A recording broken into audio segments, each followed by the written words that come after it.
jaz bom rekel to, da v tem trenutku so neprimerno manjše možnosti za dogovor, kot so bile te zjutraj, ko smo se sestali.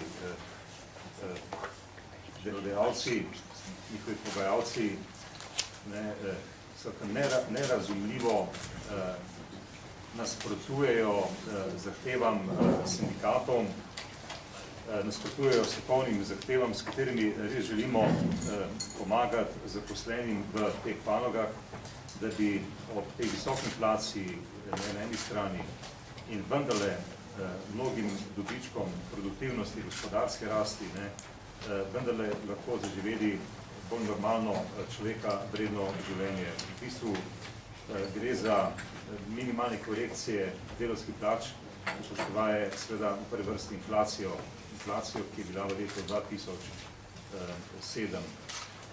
Rekel bi stavki to, stavka je legitimna pravica sindikatov, je ustavna pravica sindikatov in očitno nekateri delodajalci še te pravice ne jemljajo kot nekaj povsem normalnega tudi v Evropski uniji.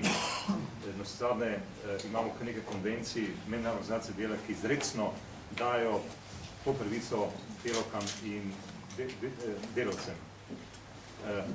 To govorim zaradi tega, ker so v mnogih podjetjih naši člani, ki pripravljajo stavke pod pritiski, grožnjami, ki kažejo v bistvu na veliko nerazumevanje, netoleranco do naših zahtev. Edina neka toleranca je, ki pa prevladuje, to je toleranca do čim več dobičkov, čim več vsega tistega, kar pač ljudi kapitala tako brezobzirno zahtevajo od svojih uprav.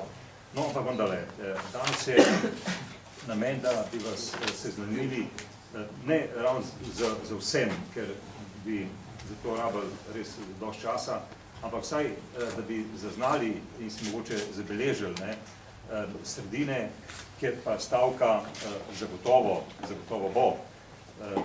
Kot veste, mi smo napovedali svobodni sindikati, govorimo o svojem imenu, mislim o nas, sem imenu svobodnih sindikatov, da je to prvi val, prvi stavkovni val. Tudi za tega smo tudi dali vedeti že pred mesecem, da v tem prvem stavkovnem valu bodo sodelovali predvsem naslednji naši sindikati.